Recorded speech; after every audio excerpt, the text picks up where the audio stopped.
15 guards, and still the beast would not kneel. Blackwood Manor's courtyard had turned into a war zone before sunset.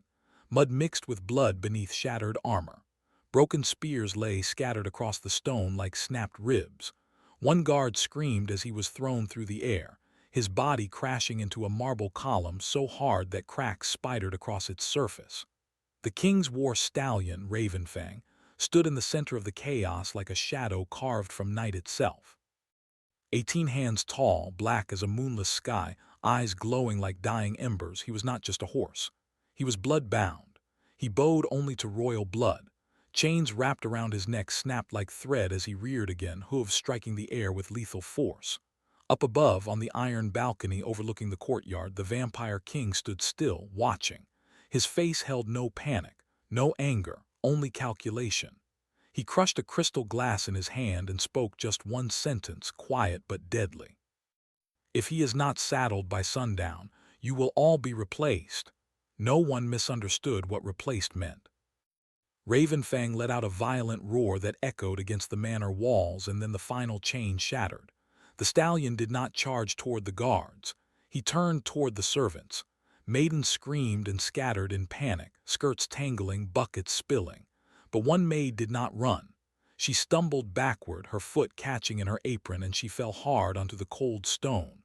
Instinctively, she covered her stomach with both arms, her pregnant belly. The ground trembled as Ravenfang charged directly at her. Swords were raised. A captain shouted for archers. The king's knuckles tightened, blood dripping from the broken glass in his palm. Everyone believed the same thing. She is dead. The stallion stopped 1 inch from her body. His breath rolled over her face, hot and furious. The maid trembled violently, tears sliding down her cheeks, but she did not scream. Slowly shaking, she lifted one trembling hand. She did not reach for a whip. She did not scream for help. She whispered, so soft that only the stallion could hear.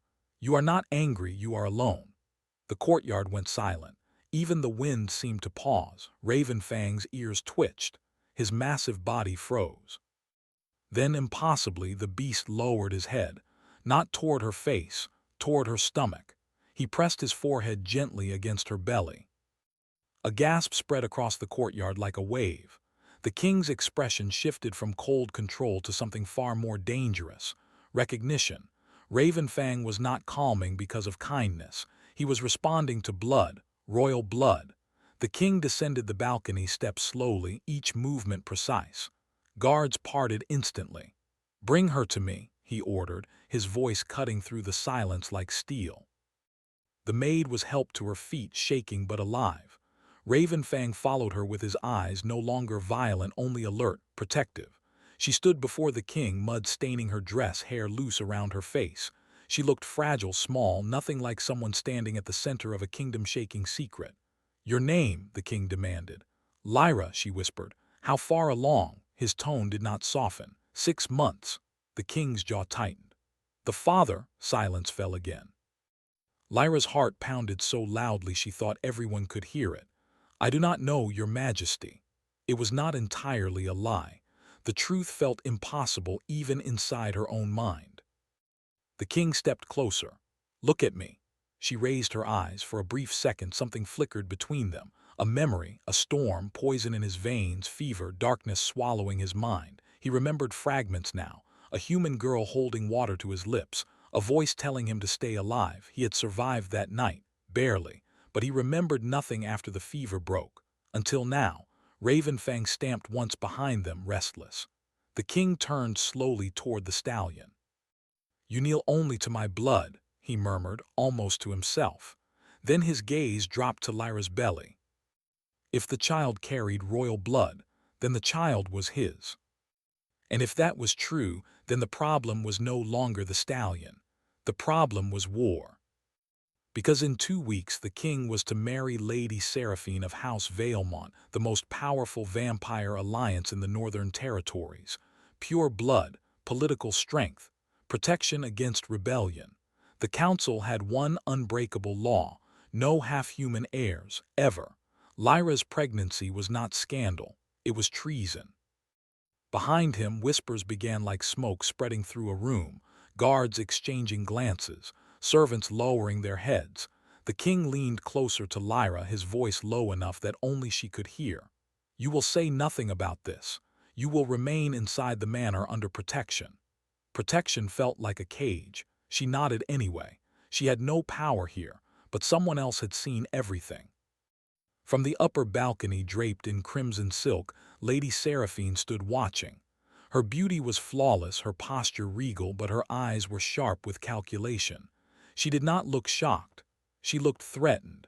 And in vampire courts, threats did not survive long. Lyra was escorted toward the manor doors, guards surrounding her tightly now. Ravenfang broke formation again, but not in violence. He walked behind her calmly, head lowered, as if escorting royalty. No guard dared stop him this time.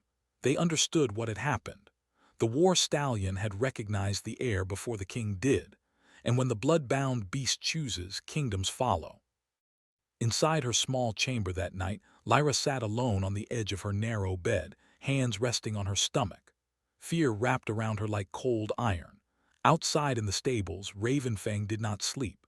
He stood facing the manor, ears alert, hooves restless against the ground. The moon climbed higher, silver light washing over Blackwood Manor. Somewhere in the upper wing, Lady Seraphine shattered a glass against a wall. Servants rushed to clean it silently. Orders were whispered. A vial of poison was prepared. An assassin was contacted. The coronation would not be disrupted by a human mistake. Lyra did not know that by morning someone would try to make her disappear. She only knew that when she closed her eyes, she felt something shift in the air. A storm building. A secret too heavy to stay hidden. And as midnight struck, Ravenfang lifted his head toward the dark sky and released a long, echoing cry. Not rage, not fury, a warning. Because the stallion had recognized the heir. But the court had recognized a threat. And by dawn, the first move would be made. Morning did not come quietly to Blackwood Manor. It came with silk smiles and silver trays. Lyra woke to soft knocking at her chamber door. A servant entered carrying breakfast, warm bread, honeyed milk, and herbal tea meant for strength. The servant would not meet her eyes. Lyra's hands trembled as she reached for the cup. Before it touched her lips, the chamber door burst open. Ravenfang's roar echoed from the corridor, so violent that the tray slipped from the servant's hands. The tea splashed across the stone floor, and the liquid hissed as it touched the surface. The stone blackened instantly. Poison! The servant fell to her knees, sobbing. "I was told it was medicine." Guards stormed in seconds later, dragging the shaking girl away. Lyra's breath came fast. Someone had already decided she should not see another sunrise. Upstairs, Lady Seraphine did not look surprised when the king confronted her. She stood near the window, pale gold gown flowing around her like liquid fire. "A misunderstanding," she said calmly. "Human servants are fragile." The king's voice was ice. "If she dies before the coronation, the council will investigate." Seraphine's smile sharpened. "If she lives, they will declare war." Silence stretched between them. "You are choosing scandal over alliance," she continued softly. "Over stability. Over peace." The king did not blink. Peace built on lies rots from within. That night assassins entered Blackwood Manor not through gates but through shadows. 3 figures cloaked in black scaled the outer walls. They were not ordinary killers. Their blades were coated in sunsteel, a rare metal forged to burn vampire flesh from the inside. They did not move toward the king. They did not move toward the king. They moved toward the servant's wing, toward Lyra. But Ravenfang was already waiting. The stallion shattered his stable doors before the assassins reached her corridor. His hooves struck stone like thunder. One assassin lunged, blade flashing, but Ravenfang's bite crushed his arm before the weapon could fall. Another tried to strike from behind. The stallion kicked, launching the assassin across the courtyard. The third reached Lyra's door and found the king already standing there. The fight was short, brutal, silent. When it ended, 2 assassins were dead and one was dragged before the throne room in chains. Under interrogation, he spoke one name. Valemont. Lady Seraphine's house. By dawn the truth was clear. The future queen had not simply attempted removal, she had ordered elimination. Yet the coronation could not be delayed. The council was arriving. And politics was more dangerous than blades. The coronation ball glittered like a galaxy trapped inside crystal walls. Nobles from every vampire territory filled the grand hall. Silk gowns, gold crowns, blood wine flowing like rivers. At the center stood the throne dais where the king would be crowned sovereign of united territories. Lady Seraphine stood at his side in white and silver, flawless, smiling for the court. Lyra stood hidden near the columns under guard, her presence officially labeled as witness staff. But whispers had already begun. Ravenfang stood at the edge of the hall, unchained, watching. The ceremony began. The High Counselor raised the ancient crown. "Do you swear to uphold the pure bloodline?" A sharp whistle cut through the air. Too fast to see, too precise to dodge. A sunsteel bolt shot from the balcony shadows. It was not aimed at Lyra, it struck the king. The bolt pierced his side just below the ribs. His body jerked violently. The hall erupted into screams.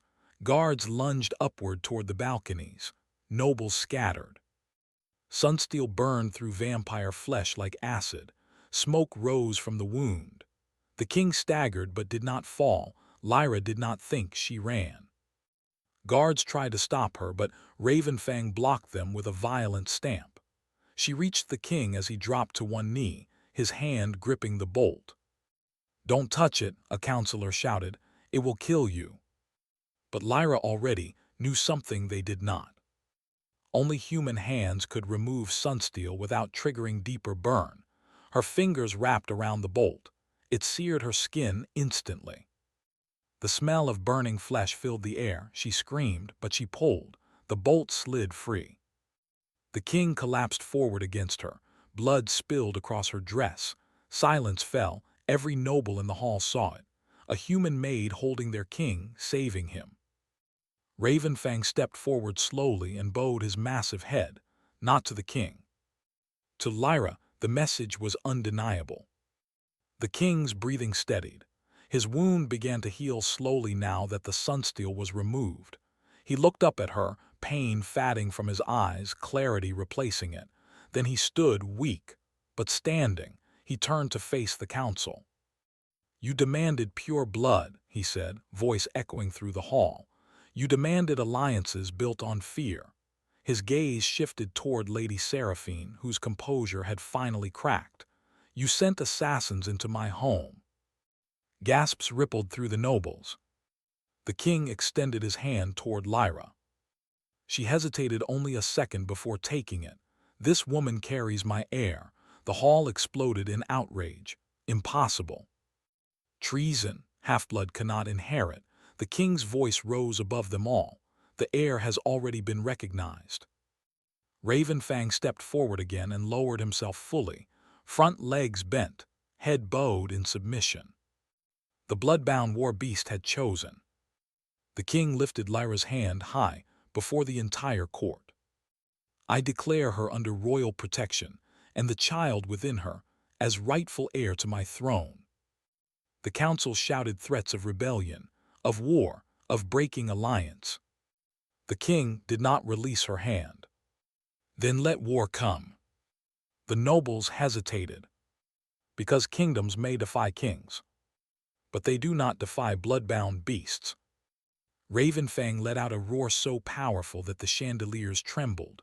One by one, lower nobles bowed, not to politics, not to alliance, to blood, to survival. Lady Seraphine stepped back slowly, fury burning in her eyes.